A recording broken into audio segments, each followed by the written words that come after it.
नमस्ते, सत श्री अकाल। कैसे हैं आप लोग का स्वागत है कुलदीप ब्लॉग में। और आशा करते हैं आप लोग सब अच्छे ही होंगे।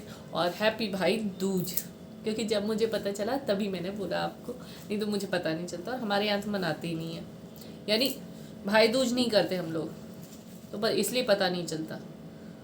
और मैं तो बांधती नहीं हूँ किसी को राखी, ना भैया दूज बनाती हूँ। भैया, हमारे भैया कोसों दूर है, इसलिए मैं सब रिश्तों से परे हूँ। इसलिए जो रिश्ते हैं ठीक है, भगवान का कर लेते हैं। भगवान साथ देने वाला, इंसान साथ देने वाला नहीं है। मैं यहाँ अभी पालक साफ करूँ, खाना बनाना है। और हमारी मानसी मोबाइल चला रही है। मोबाइल नहीं चला रही, आंटी मोबाइल चला रही है। आंटी आंटी दिख रही मैं? नहीं, तुम आंटी नहीं चश्मा लगाती हूँ, पर मेरा बुढ़ापा नहीं आया।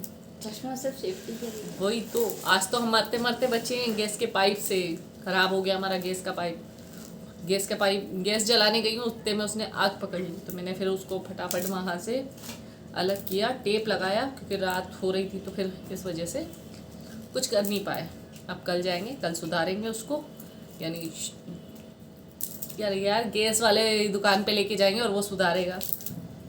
तब देखते हैं क्या बोलता है वो। एक पाइप लेके भी आना है, ताकि रात को कभी ऐसे कोई उलझन हो जाए तो एक रखा रहे एक्स्ट्रा में। इन्होंने बोला, बोले एक एक गोलू एक एक एक्स्ट्रा लेके आ जाना। मैंने कहा ठीक है, ले आऊँगी, मेरे को क्या करना है, क्योंकि भागा दौड़ी तो मेरे को ही करनी है। हमारे घर में घर का काम कोई नहीं करता है। राशन मुझे लाना है, बच्चों के स्कूल कॉलेज सब जगह मुझे जाना है, डॉक्टर को दिखाना है तो मुझे जाना है, किसी को कुछ हो रहा है तो मुझे जाना है। मेरे बिना यहाँ कोई काम नहीं होता। पहले भी यही था और आज भी यही है। आज से कई साल पहले भी ऐसा ही होता था और आज भी ऐसा ही है कि मेरी ज़िंदगी कभी बदलेगी नहीं, हमेशा ऐसी ही रहेगी जैसी है। क्यों मानसी? बिल्कुल सही कह रही हूँ। हम लोगों की किस्मत कभी नहीं बदल सकती। भाई मैं इन सब में सिर्फ असिस्टेंट का काम करती हूँ। As a PA, as assistant, यही सारे काम प्ले कर रही हूँ। हम जब 16 साल किसी के साथ रहे, वो भी ऐसा ही था, क्योंकि वो भी कुछ नहीं करता था। मुझे ही बच्चों को लेके जाना पड़ता था दिखाने, डॉक्टर के पास, हर जगह मुझे ही भागना पड़ता था। उल्टा वो यहाँ पे जब हम भोपाल आए तो मानसी का पैर फ्रैक्चर हो गया था, और उसी की वजह से फ्रैक्चर हुआ था। उसी ने ही मानसी का भोपाल में 3 बार हुआ है मेरा। मानसी का 3 बार एक्सीडेंट हुआ है, और वो भी उसी की वजह से हुआ है। हुआ 5 बार है, लेकिन है ना 3 बार सिर्फ मेरा यानी मानसी के शोल्डर उसी की वजह से टूटा कि गाड़ी स्लिप कर दी।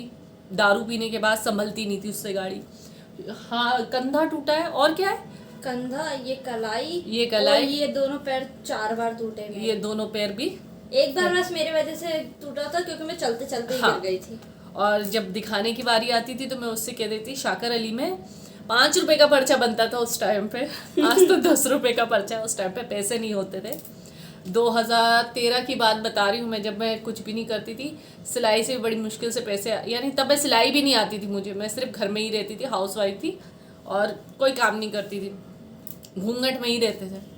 तो भाई अब मैं उनसे पैसे मांगे तो वो मुझसे कहते हैं, तेरे बाप ने कमा के रख के गया है कि यहाँ पे भर बारिश हो रही है। तब शायद मैंने सिलाई चालू कर ली थी, नहीं करी थी, हाँ सिलाई चालू कर ली थी, मगर मैं सिलाई नहीं है ना, क्या बोलते, सीखी नहीं थी। बस ऐसे जोड़ तोड़ से चला लेती थी, बस मैं सीख नहीं रही थी। तब भी थोड़ा बहुत पैसे आ जाते थे। तो फिर मैंने अपने पैसे से इसको दिखाने गई, भर बारिश में, ना गाड़ी ना कुछ, और घर से बहुत दूर यानी ऑटो स्टेशन है, तो लेके कैसे जाऊँ भर बारिश में। कंधे पे हाथ यहाँ रखा और लेके गई, इसको दिखा के आई। यानी बाप होने के बावजूद वो कहता था कि हाँ, मेरे पास हराम का पैसा नहीं है जो मैं तेरे बच्चों पे लगा, कि मेरे पास पैसा नहीं है मैं नहीं दूंगा। ऐसे माँ बाप भी होते हैं। और हमारी माताजी बोलती थी, माँ मत बोलना, बस माँ मत बोलना, माँ। हमारी मम्मी ने गलती करी, उनको बोला, मम्मी तुमने ऐसा बोला। जब गलती समझ में आई तो कहती, माँ मत बोलना बस मुझे। यानी मेरी माँ और जो इनके पिताजी, उन्होंने मेरी जिंदगी नर्क बना दी। मेरे माँ बाप ने भी नर्क बनाने में नहीं छोड़ी, और इनके पिताजी ने भी बनाने में कोई पिताजी भाई कितना भी कुछ करेंगे आएगा तो नाम ही ना। वो मुझे नहीं चाहिए। नहीं, अब जो सो है तो है भैया। देखो मैं हंस के इसलिए वो चीज़ें बता देती हूँ क्योंकि वो उसकी चीज़ें अब मुझे फील होना बंद हो चुकी है, तो मुझे उससे कोई मतलब नहीं है, कोई लेना देना नहीं है। मगर एक चीज़ इसके ज़रिए मैं बताना चाहती हूँ कि आप लोग जिसके साथ भी ये सब चीज़ें होती हैं उससे पहले ही एक्शन यानी वो उठा लेना चाहिए। ऐसा कदम उठाओ कि आप इतना समय बर्बाद मत करो। मेरी तो मजबूरी थी, तो मैंने ये कदम बहुत लेट उठाया उस टाइम पे, क्योंकि समाज भी अलग था, दौर भी अलग था, इसलिए 2-4 बार नहीं सोचना पड़ता था, 1000 बार सोचना पड़ता था। इस वजह से आज कोई मजबूरी नहीं है, आप जैसे मर्जी आए वैसे जी सकते हो। क्योंकि जब मैंने ये कदम उठाया तब ये दौर आ चुका था कि तब आपसे कोई पूछने वाला नहीं था। मैंने खुद अपना तलाक खुद अकेले जाके कराया, खुद जाके वकील के पास जाके, ना कोई मायके वाला आया ना कोई किसी को बुलाया। मेरे तरफ से जो मेरे फ्रेंड्स थे उनको बुलाया, उन्होंने साइन किया, उन्होंने ही मेरे गवाह बने। बाकी मेरे मायके से मैंने किसी को नहीं बुलाया कि मैं तलाक ले रही हूँ कुछ। जब मेरी बर्बादी में तुम मेरे साथ नहीं खड़े हुए तो मैं जब ये काम कर रही हूँ तो मैं तुम्हें क्यों बुलाऊँ।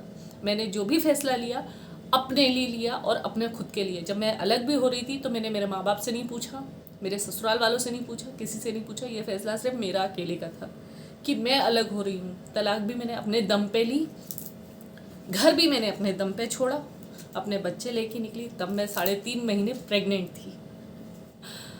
जब ऐसा समय था कि मैं बेहोश रहती थी। अब ये सोचने में आ जाता है कि ऐसा आदमी था तो बच्चे कैसे हुए, ये वो। तो जब आप एक नशीले आदमी के साथ रहते हो ना तो आपका बस नहीं चलता है। ये वो ही समझ सकता है जो उस जगह पे रहता है। उन 3.5-4 महीने के अंदर मैं प्रेग्नेंट थी। मैंने घर छोड़ा तब मैं प्रेग्नेंट यानी थी, और मेरे को पता चला कि मैं प्रेग्नेंट हूँ। क्योंकि डबल टाइफाइड था तो इतना ध्यान दिया नहीं मैंने। हाँ भैया बीमारी बीमारी बीमारी हो गया होगा कुछ ना कुछ ऐसा। अब वो निकली, इतनी परेशानियाँ, घर छोड़ा, जैसे तैसे पैसे इकट्ठे करे,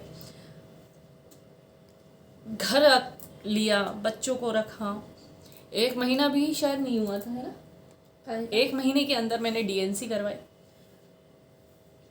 डीएनसी करवाने में मेरी माँ साथ में चली। मैंने बुलवाया मेरी माँ, मेरे जो हैं चले, उनसे उनके किराए के पैसे तक मैंने दिए हैं कि तुम मेरे साथ चलो, मैं तुम्हारे किराए का 7 दिन के अंदर ही 7 दिन के अंदर मैंने डीएनसी करवाई थी। और मैंने अपने खुद के पैसे लगा के उनको लेके गई हूँ, खुद के पैसे ही लगा के लेके आई हूँ। मगर किसी ने तब मेरा नहीं किया। आज जो मेरी मानसी को मैं बोलती हूँ कि मेरी एक परछाई है, तो उस जगह पे मेरी माँ की जगह पे मेरी बेटी ने मेरी करी है। ये हाथों से मुझे साफ़ करना, मेरा ब्लड साफ़ करना। मैं ऑफिस भी गई हूँ आज, सफाई करवा के आई हूँ, डीएनसी करवा के आई हूँ, और मैं दूसरे दिन ही ऑफिस चली गई हूँ काम करने के लिए। एनजीओ में काम करती थी मैं।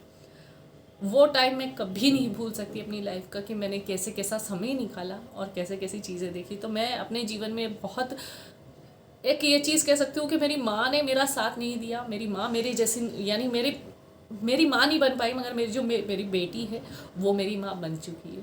तो इसका मुझे गर्व है कि हाँ मेरे घर मेरी माँ पैदा हुई है। मेरे को ज़रूरत नहीं है किसी माँ की, कि मेरे को आखिरी तक ये रहेगा कि मैं अगर कुछ होता भी है तो मेरे पीछे है मेरा साथ। तो मरने की ज़रूरत भी नहीं पड़ी। हाँ, यानी जो आप कहते हो ना कि गंदे कपड़े कैसे धोने होते हैं, सब कुछ होता है यार। एक जब आप कुछ करवा के आते हो और बीमार होते हो तो आपको कैसे करना पड़ता है। वो 15 साल का 14 साल का बच्चा आपका कर रहा है तो कैसे कर रहा होगा। जब उनसे बोला कि है ना, जो मेरे परिचित थे उन्होंने बोला आप है ना क्या बोलते पिंकी के पास, कुलदीप के पास रुक जाओ, रात बेरात कभी कुछ हो जाए कर जाए। तो कहती हैं कि मुझे है ना अपने चेले चपाटों के यानी पड़ोसियों के बिना या फिर है ना रिश्तेदारों के बिना, है ना मेरे घर के बिना मुझे मज़ा नहीं आता, कहीं पे भी रहना नहीं है मुझे यहाँ पे, यानी मेरे पास नहीं रुकना था। और मेरे ही घर उन्हें खाना है, मेरा ही पैसा इस्तेमाल करना है। कुछ कह नहीं सकती, शब्द नहीं है मेरे पास। पता है माँ यानी माँ शब्द होता है ना, उस माँ नाम से चिढ़ है मुझे कि मैं अगर अपने आप को अगर उनकी जगह पे तोलूँ, मेरे लिए तो मेरे दोनों बच्चे एक बराबर हैं। हाँ ये बात अलग है कि जो नहीं करेगा बच्चा तो वो देखो जग जाहिर बात होती है कि अगर आपका एक हाथ काम नहीं कर रहा है और दूसरा हाथ काम कर रहा है तो आप एक ही हाथ को काम करोगे और एक हाथ को सही साइड रखोगे, दूसरा हाथ आप एक साइड ही रखोगे। उसका ये महत्व हो जाता है कि वो अब कोई काम का नहीं है तो वो एक साइड ही है। मगर यही हाथ काम का और इसको ही तुम गंदा कुचेला करके रखोगे तो वो फिर अच्छा नहीं है ना। इस वजह से सब चीज़ें समझ नहीं आई मुझे आज तक कि इससे अच्छा तो मुझे पैदा होते से ही मार देते तो ज़्यादा अच्छा था कि ज़िंदगी भर तुमने मेरे को रोने के लिए किसी आदमी के साथ ऐसा बांधा।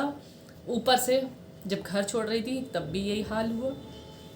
सिर्फ मैं हर इंसान की ज़रूरत पूरी करने के लिए रखी कि कोई भी आए भैया हमारी पूर्ति कर दो, तुम पैसे दे दो, हमारा खर्चा उठा लो, बस।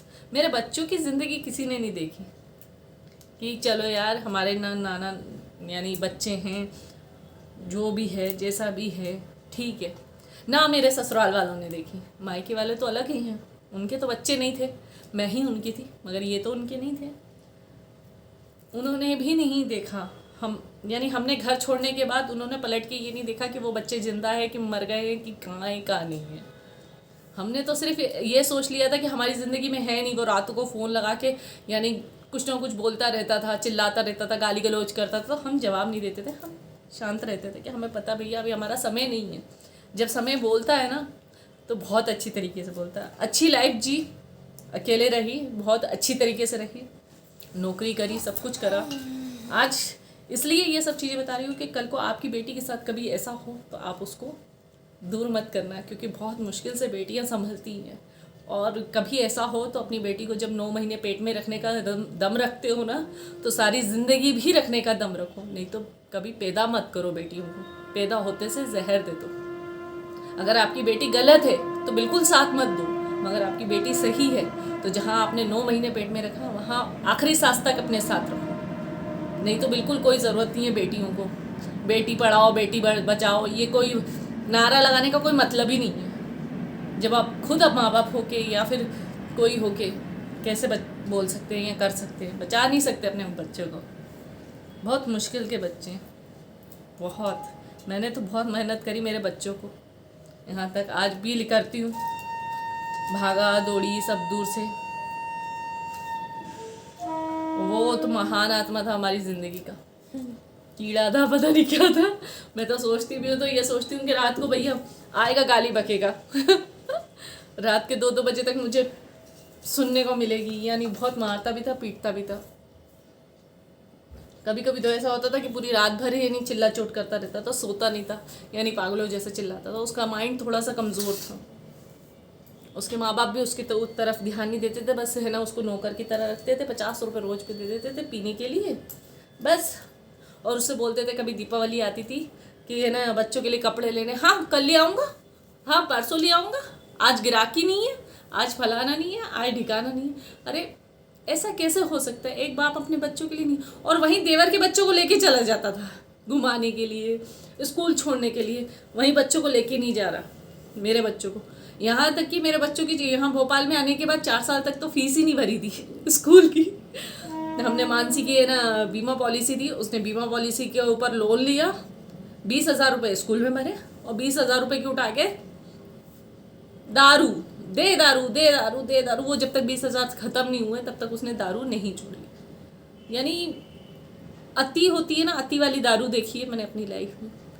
कभी भी दारू वाले इंसान के साथ कभी इतना नहीं निभाना चाहिए। पता है, कुत्ते की दुम सुधर सकती है, सीधी हो सकती है, मगर बेवड़ा इंसान कभी नहीं सीधा हो सकता। मैंने नहीं देखा। हद मचा रखी है। अगर मैं इन लोगों को नहीं लेके आती तो आज हमारी कंडीशन बहुत ज़्यादा ख़राब हो जाती, क्योंकि आज वो लोग किराए के मकान में हैं। जब तक मैं रही साथ में तब तक खुद का मकान था, सब कुछ था। जिस दिन से मैंने घर छोड़ दिया उस दिन से सब बिक गया, कुछ भी नहीं बचा। आज वो भी किराए के मकान में हैं, दूसरों के यहाँ नौकरी करे, नहीं तो पहले उनके यहाँ गाड़ियाँ थी, सब कुछ था, उसके बाद भी ऐसे थे, और आज उनके पास कुछ भी नहीं है। ये होती है किस्मत। किसी गरीब का दिल दुखाने के बाद अगर आप ऐसी चीज़ें करोगे तो आपको कहीं ना कहीं तो भुगतना पड़ेगा ना। इसलिए कभी किसी के साथ नाइंसाफ़ी कभी नहीं करनी चाहिए। मैं नहीं करती हूँ, मैं इसलिए छोड़ देती हूँ वाहिगुरु के ऊपर कि तूने किया है, तू ही संभाल और तू ही देखने वाला है। बस क्योंकि मेरे से जो बुरा भी बोलते हैं मुझे सुनाई भी आता है कि हाँ ये मेरे बारे में ऐसा बोल रहे हैं वैसा बोल रहे हैं। घर परिवार है यार, इतना बड़ा परिवार है, कोई ना कोई कुछ ना कुछ तो बोलता ही है। किसी का मुंह बंद नहीं कर सकते आप। जब आप अकेले रहते हो ना, जब आपको पति के साथ रहते हुए नहीं छोड़ते, तो अकेले रहते हुए तो सोचो वो तो शेर बन जाते। ऐसा गंदा गंदा बोलते ना, बहुत सुना है मैंने। मगर हाँ, मैंने डट के सामना किया, अकेले रही हूँ बहुत डट के। यही इसको सिखाती थी मैं, मम्मी जैसे बन जा। मुझे नहीं बनना। अरे बन लो यार। नहीं, मैं लूटना नहीं चाहती भैया। ये कहती मम्मी नानी और नाना सबसे दूर हो जाओ, ये आपको खाने आते। आज के बाद अगर आप इन लोगों के साथ रहो ना तो हम लोग आपको ताला लगा के चाबी फेंक देंगे। मुझे घर से नहीं निकलने देते थे। इस घर में हम पहले रहते, मैं यहाँ ताला लगाऊंगी और चाबी अपने साथ लेके जाऊंगी और कोई नहीं होगा घर में। बहुत, यानी हम सोचे हमारी लाइफ में बहुत सारी ऐसी चीज़ें हुई हैं कि जो हम बता भी नहीं पाते। ये तो टुकड़ों में बातों बातों में निकल आती है। आधी चीज़ें तो मुझे याद भी नहीं है, क्योंकि मेरी याददाश्त ऐसी हो गई है कि मुझे कुछ याद नहीं रहता, भूल जाती हूँ मैं, गजनी हो गई। और इसको याद रहती, मुझे याद नहीं रहती। मैं कैसे भूल गई, तो छोटी सी उम्र है मेरी, अभी भूलने लायक उम्र नहीं है मेरी। सही है, कभी कभी ऐसा लगता भी है ना यार, क्या करे, इतने साल हो गए। उसको रो के हंस के गा के सब चीज़ से करके देख लिया, नहीं समझ में आया, क्या कर सकते हैं, कुछ नहीं। क्या होता है कि इंसान जीना बहुत कुछ चाहता है। मैंने सोचा चलो यार मेरी ज़िंदगी है, बाप का प्यार नहीं मिला, माँ का प्यार नहीं मिला, जो भी है जैसा भी है निकल जाएगा, कोई बात नहीं। हर चीज़ करके देखी, सोने से, खाने से, पीने से, हर चीज़ से। कितना भी कुछ कर लो, जिसको नहीं अपना बनना होता है वो कभी अपना नहीं बनता। और अच्छा है मैं जैसी हूँ ठीक हूँ। मरने के बाद मुझे अफसोस नहीं रहेगा कि मुझे कुछ करना है किसी के लिए। ये क्या है, जो कुछ है यही दोनों बहन भाई है। आगे चल के ये दोनों पूछें ना पूछें वो उनकी मर्ज़ी, क्योंकि इनके ऊपर भी नहीं मैं कुछ कह सकती। क्योंकि ठीक है, जब उनके ऊपर नहीं किया तो इनके ऊपर कैसे कर लूँगी। ज़्यादा है गुरुद्वारे चली जाऊंगी। 2 रोटी खानी है, सेवा करनी है बस। मेरा भी अंतिम जगह पे ही है। अच्छा, शादी मुझे करनी ही नहीं है। रिटायरमेंट के बाद एक ही जगह बचती है। अच्छा, कौन बुढ़ापे में आपका सहारा बनेगा, भगवान के पास जाएंगे और क्या वही करेंगे? तो सबसे बढ़िया काम है। मगर मैंने जैसी ज़िंदगी जी, भगवान किसी दुश्मन को भी ये ज़िंदगी ना दिखाए और ना ही करे। कि मेरे को तो सबसे ज़्यादा दुख इसी बात का होता है कि सबसे ज़्यादा ज़िंदगी मेरे बच्चों की बर्बाद हुई है और किसी की भी बर्बाद नहीं हुई है। क्योंकि उन लोगों ने बहुत कुछ ही, जैसे मुझे मेरे बाप का प्यार नहीं मिला वैसे उनको भी उनके बाप का प्यार नहीं मिला। सारी ज़िंदगी सिर्फ ये सोच सोच के निकल जाता है कि अरे यार मैं तो थी बदनसीब कि चलो मेरे को तो माँ और बाप दोनों का ही नहीं मिला। मगर इसीलिए मैं उनके साथ रखती थी कि चलो यार बाप को तो प्यार मिल जाए, नहीं कुछ तो बिना बाप के कैसे जाएंगे, कैसे क्या होगा क्या नहीं होगा। फिर बाद में समझ में आया कि बिना बाप के तो इससे अच्छा तो बाप हो नहीं तो ज़्यादा अच्छा है। कि हर चीज़ के लिए वो अपने लिए खाना लेके आता था, उसकी माँ नीचे अपने, यानी हमारी जो सासू माँ वो नीचे रहती थी, उसको खाना खिला देती थी। हम खाने के लिए बैठे रहते थे कि ये आएगा तो हमको खाना मिलेगा। बहुत बुरा समय देखा, अति से अति देखा।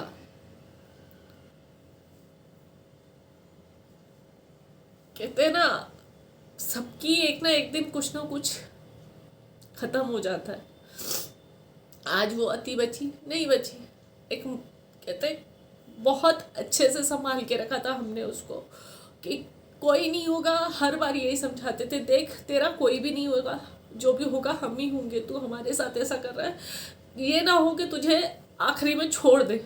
आज वही है कि उसके खुद के माँ बाप आज चले गए हैं भगवान के पास। आज उसका खुद का कोई नहीं है। जिन भाई बहनों के पीछे हमारे साथ ऐसा करता था कि मेरे भाई मेरे भाभी मेरा सब कुछ मेरा सब कुछ मेरा सब कुछ, आज कुछ भी नहीं है। कम से कम मेरे पास मेरे बच्चे तो है कि मेरे को पानी तो पिलाएंगे, मैं मरूंगी तो। तेरे पास क्या है? तेरे पास तो कुछ भी नहीं है, ना पैसा ना नौकरी ना खाने को ना रहने को, कुछ भी नहीं है। मेरे बच्चों के पास ऐसा समय रहता था, खुद तो अपनी माँ के पास खा लेता था मगर मेरे बच्चों को नहीं मिलता था, ना चप्पल ना कपड़े ना कुछ।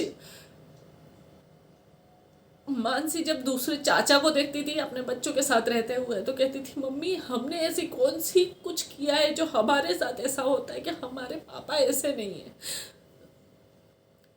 करवा चौथ होता था, करवा चौथ के दिन पी के पड़े रहते थे, हाथों में उठा उठा के लोटा पकड़ के उपास खोलते थे। दीपावली के दिन से जो पीना स्टार्ट होती थी 3-4 दिन पी के सोए रहते थे, होश नहीं। कभी त्योहार नहीं मनाया, कभी ऐसे राजी खुशी से बैठे नहीं, कभी बच्चों का मुंह नहीं धुलाया। जैसे मेरे माँ बाप थे वैसा ही वो था।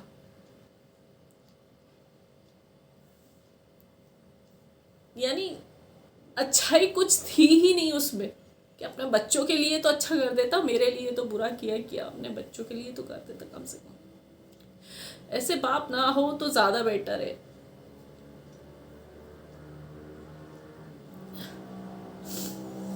बहुत ज़िंदगी खराब हो गई, भगवान आगे थोड़ी सी सही कर दे तो वही ज़्यादा अच्छा है। आगे बस यही है कि अपनी औलादों को अच्छे से संभालो, अगर तुमसे ना संभल रहे हो तो पैदा मत करो बस।